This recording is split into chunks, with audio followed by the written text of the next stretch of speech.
Thank you for joining us today for Look Before You Speak.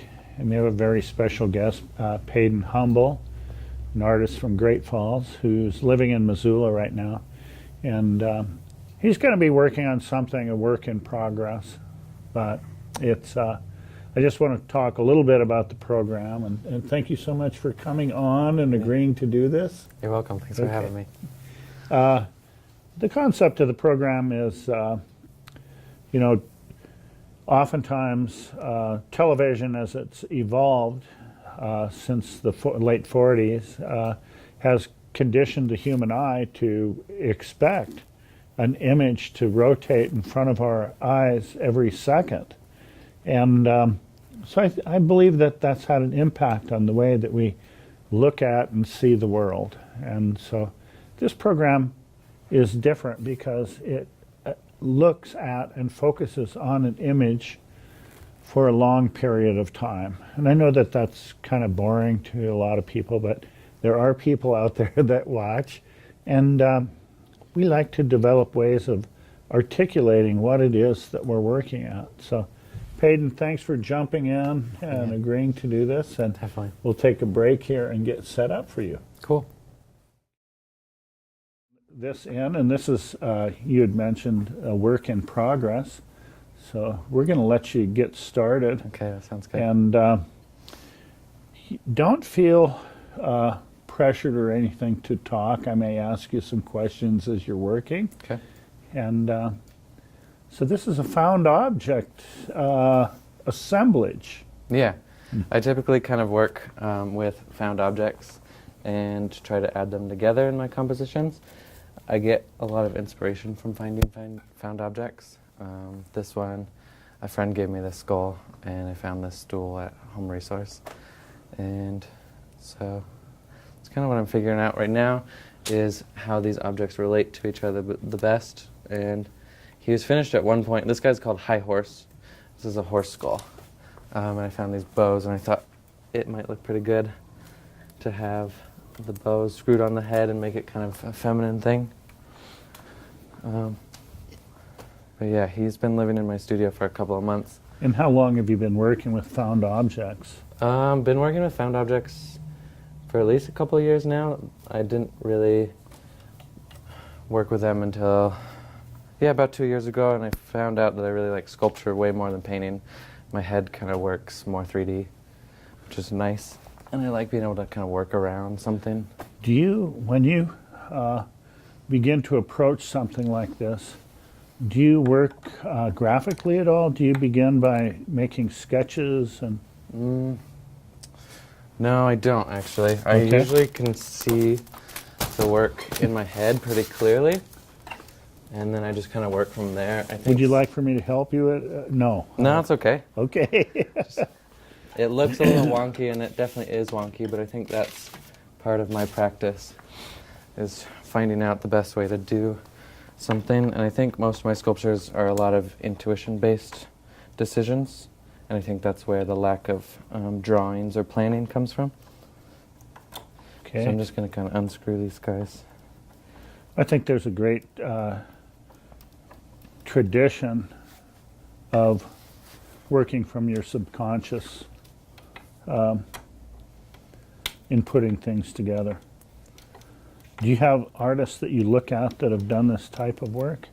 Yeah, I do. There's a lot of them that are really, really contemporary, like recent grads that I find on my searches in the internet and things like that. But I look at Rauschenberg a lot. He's one of my kind of like older influences. I'm really interested in some of the street artists from the 80s and 90s, the way that they use graphic imagery. So I think I try to bring like a graphic approach to my found object sculptures, if that makes sense. Yeah, yeah. I think that's where maybe like the polka dots came from in this one, and like the bold pops of color. Yeah. And Rauschenberg and used skulls in his Yeah. famously used, incorporated them in with furniture. There's a recent grad from New York, I think. His name is Vincent C. Chen, and he does a lot of found object sculptures that I'm really interested in. They're really large scale, and he uses a lot of foam to carve that, and a lot of them look like they're kind of like a machine in a sense. They're really beautiful, and so he's been kind of an inspiration for this body of work.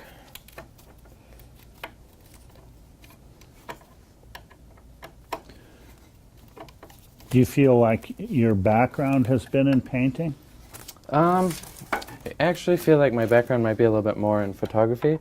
I've never really had any specific formal training in painting or drawing, and so when I was in high school trying to figure out that I want to go to art school, I got really hooked on photography, and I think that's kind of where my interest in art stemmed and was able to kind of be fostered for a while, was the quickness and the individual aspect of photography. I could kind of do everything by computer and get it done quickly and show my results.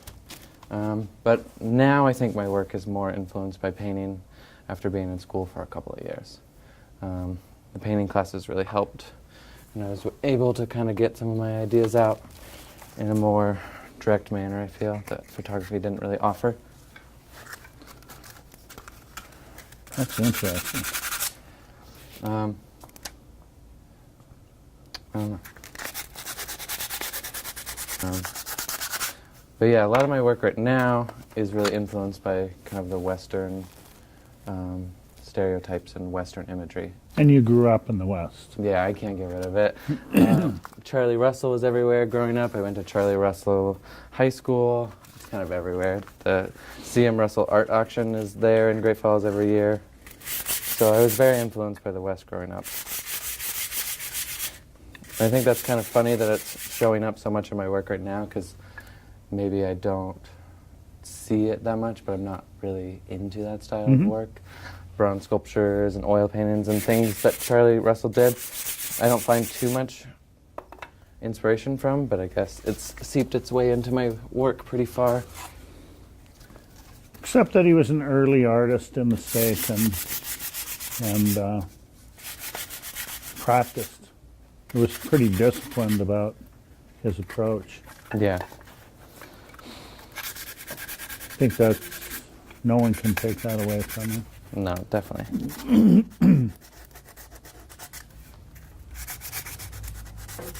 Do you have any,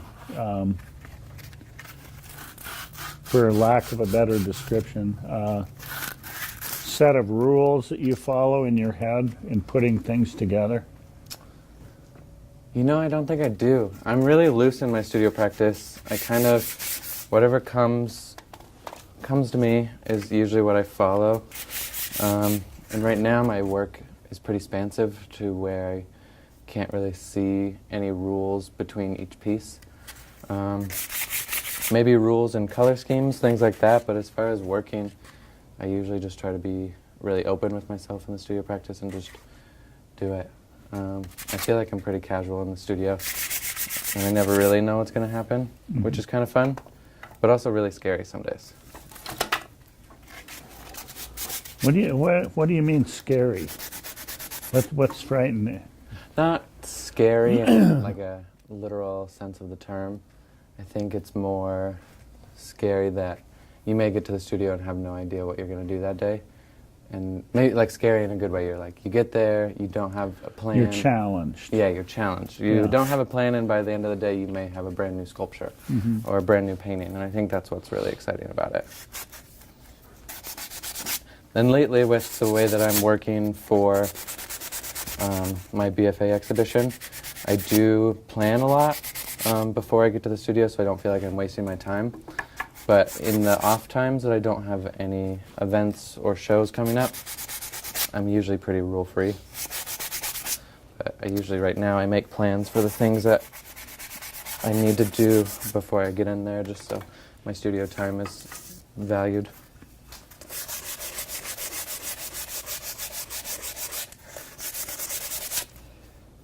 I think those look pretty clean. I might paint them now.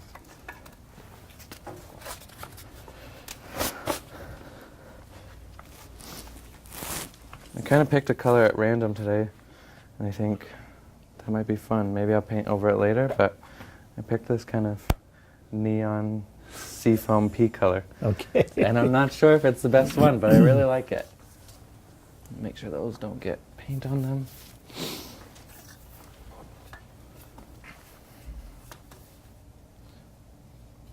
I think the reason that I'm going to redo this piece is so that fits in with the latest body of work a little bit more. I think there's a lot more color in the work that I'm creating for my BFA show, but this piece maybe was the catalyst for the style of BFA work that I'm doing. Now, when you were growing up, did you go through stages where you discovered that or thought about being an artist, and then other people that were surrounding you, your peers, also identified you as an artist? I think so. I think there's kind of a trend when you're younger and in school that if somebody shows talent in drawing or painting or something, they kind of already automatically label you as an artist. They go, oh, you can draw, you're going to be artistic. And I guess that idea didn't really come up till maybe middle school, that I was really interested in art. But people kind of labeled me throughout elementary school and things like that. So that might have helped foster the idea that I wanted to be an artist. But I don't really have anybody in my family or anything that's artistic, so it was all up to me to But they're supportive of you. I think so. They definitely don't quite get it, which I think is Typical for artists. typical for artists and typical kind of for, typical for any artist, especially in Montana. I feel like art is kind of separate. And so my family does their best to get what I do, and I feel like my style of work, doing found object sculptures and things, is a little harder to wrap your head around than painting or drawing. So yeah, my family does their best. Gonna let that one sit for a little bit. Oops, I'm gonna get messy today, that's okay. If you would like for me to help you, let me know. Okay. I can hand you something, or I'm not going to paint.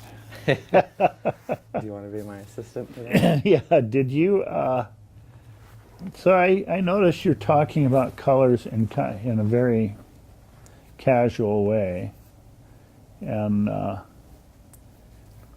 so it's not something that is, you're looking at color cards and plotting, Yeah. or deciding you needed a complement to another area of the sculpture, or I think. Oh, I'm sorry. Go Oh, no worries. I think that aspect of color in my work, the kind of responses that I have to it, are definitely not planned. I never really know what I'm going to do. I buy a lot of spare paint from Home Resource and things, so I just stock up on a lot of different colors. You're the one that's been there before me. Yeah, I love Home Resource. Their paint room, especially their new remodel of the paint room, has been great. Yeah. But I think the way that I deal with color in my work is definitely the way that I deal kind of with the objects in my work, and the way that I assemble my things is the decision to paint something in a specific color comes much later or directly in the moment. And I think my ideas of complements or ideas of colors, it matters for sure. Like, I want it to look a specific way, but I think it's more of the way that I feel about it than planning that it's going to be blue or planning that it's going to be pink. Right now in my work, I'm trying a lot harder to think about color. There was a time in my work that a lot of things were almost the same color throughout each piece, and that color was always pink, so I'm trying to step away from pink a little bit and see what other colors could kind of stand in place of pink. How important is the title to this? To this one, it's pretty important. I was thinking of a lot of the entitlement and like standards that come with masculinity in the West, and kind of the horse as a symbol of power. So that's kind of where the title High Horse came from. And it doesn't really make sense without the trophy, I feel like, so that's... The trophy was the piece that inspired this piece. I had the skull and all of these pieces in my studio, and then once I acquired the trophy, the image kind of popped in my head to make this wonky kind of figurative piece almost. I feel like it's kind of like a person. I refer to it as a person a little bit. But maybe I just... It's figurative. Yeah, maybe I just personify all my sculptures because they're my creations. Sure. Sure.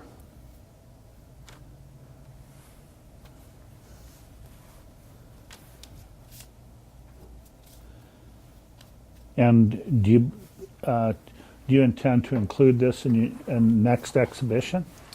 I think so. That's the idea, was to not, and then I've been getting a lot of pressure from my professor. He really likes it. I just didn't think that it quite fit, but I think with a few touches and some different colors, I can definitely make it fit. But even if it doesn't, it's nice to be kind of revisiting old work.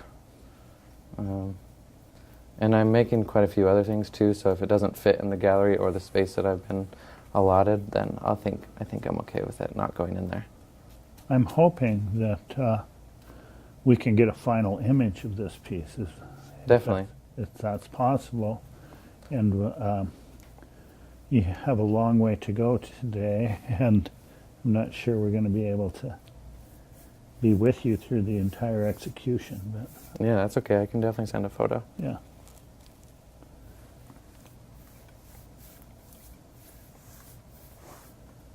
That one got a little gloopy.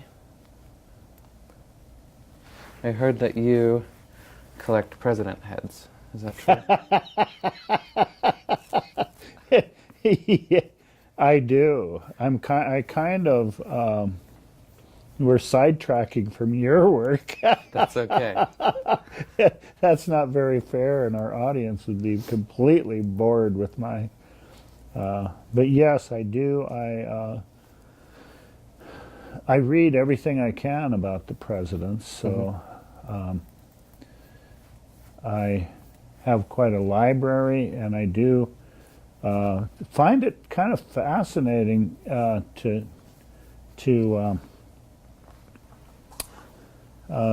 allow that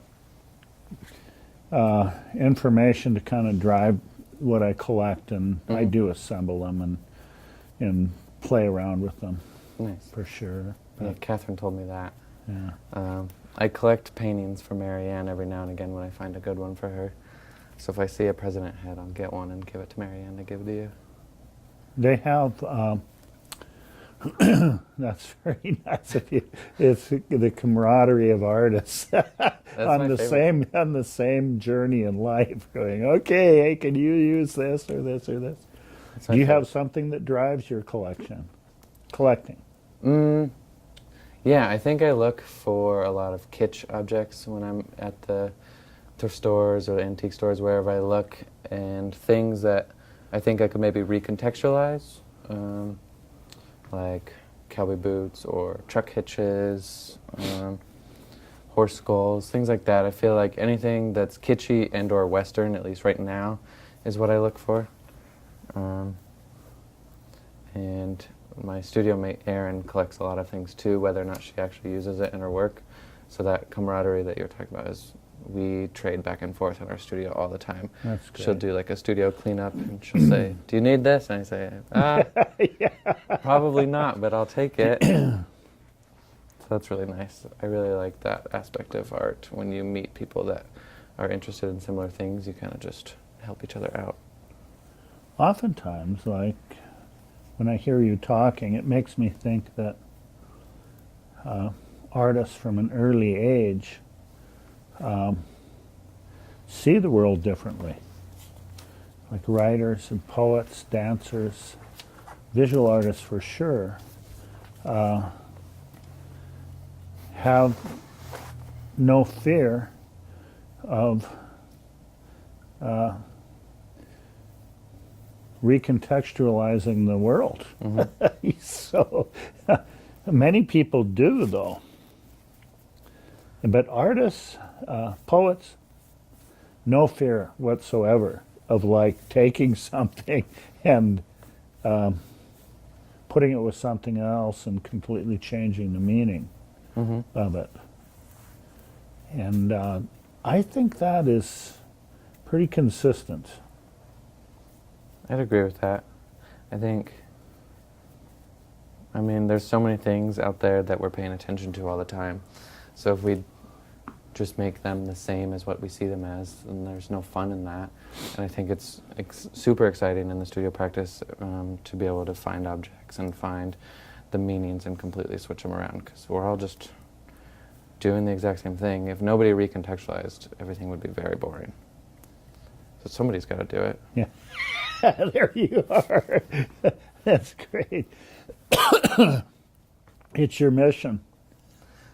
Yeah, I guess so. My partner's a dancer, and so he recontextualized this through movement and sound That's and things like that. right, too. Which is really interesting to see how he tackles art and tackles his environment in a much different way. Like, he doesn't have props to deal with necessarily. Like, all of these to me are props that I kind of... But he thinks of time differently. Yeah, dancers think of time differently than visual artists. Definitely. And his use of time and his idea of time is really foreign to me, and I find it very inspiring. Yeah.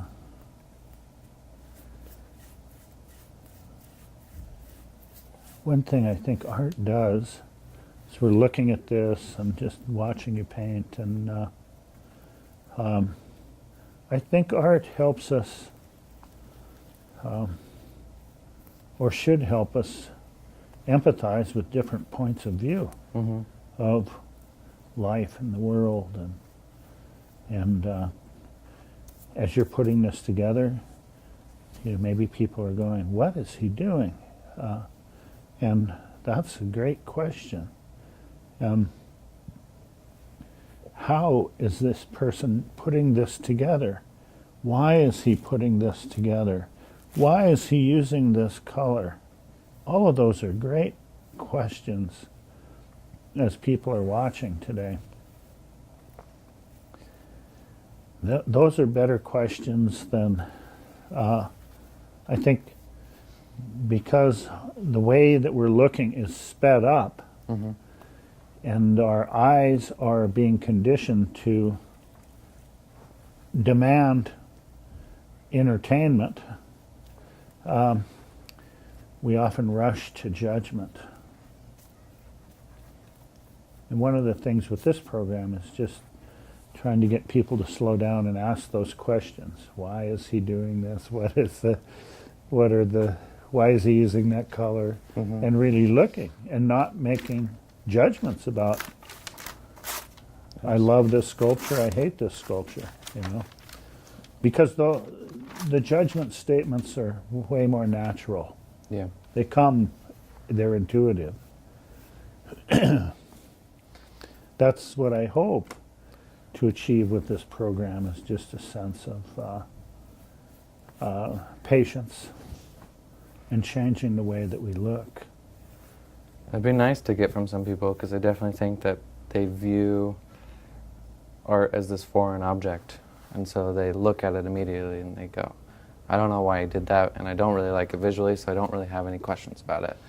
And I don't think it needs to be so foreign if it's not your thing that you do. I think a lot of times I get people that go, well, if I ask somebody's opinion that's not an artist, what they think of my piece, they go, oh, well, art's not really my thing, so you shouldn't ask me. And I go, well, that's... They're jumping ship. Yeah, they're jumping ship. And I go, well, art's not really anybody's thing, to be honest. We just kind of do it as certain people. So if you see something recognizable in a painting that you know about, maybe ask, like, why did you use that? So I definitely understand that sense of empathy. It would be nice to have people tap in a little bit more and be willing to learn. Because I think a lot of people expect artists to learn other aspects of life that we may not be interested in. So, like, an accountant should maybe ask us about it in oil painting, because I don't expect an accountant to be interested in oil painting, but I'm not really interested in accounting, so. Yeah. Okay, these are kind of sticking to the newspaper, which I thought they would, so maybe I'll just leave them for a little bit. Oh, they could sit Rotate them around. Yeah, they could sit on the screws. That might be nice. Yeah, so this is shrink wrap on top of the skull. So I'm going to take off this old shrink wrap that broke while I was in the studio. I recognized that when I made this, that it's definitely not archival. And it's probably not going to last, but I think a lot of my things don't.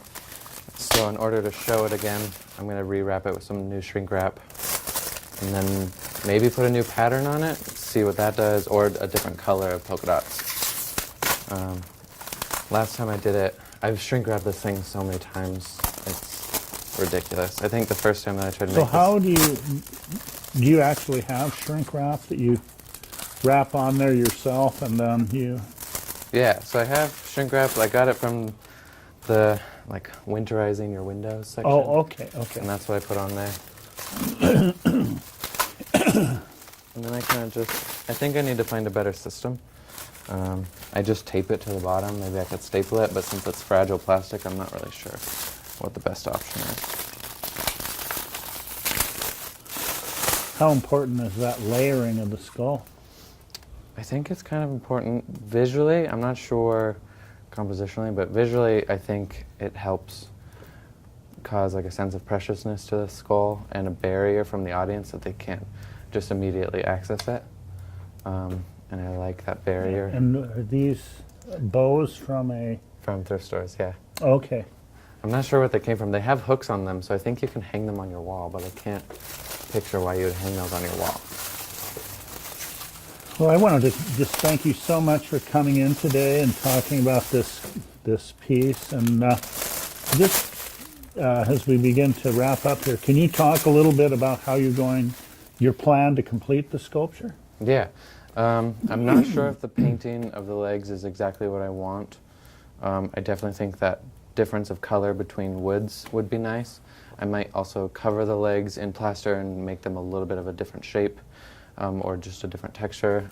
Put those back on, make the sculpture the same height again, redo the shrink wrap, and then change the color of the polka dots, maybe do a new pattern, maybe no pattern this time, and then definitely adhere these bows back to the legs. I want to kind of make it look like I just thatched this sculpture together instead of screw it. And what I find really fascinating is how definite you are about your vision.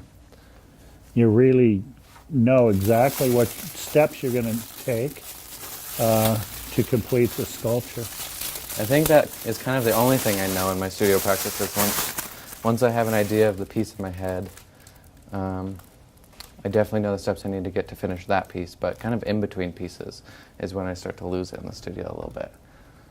Well, I want to thank you so much for coming in today, and as you continue to work on this, I'm hoping you can send us a photo of the finished object. Yeah, I can definitely And thank do you that. so much. Yeah, thanks, Steve. Okay. That's our program for today.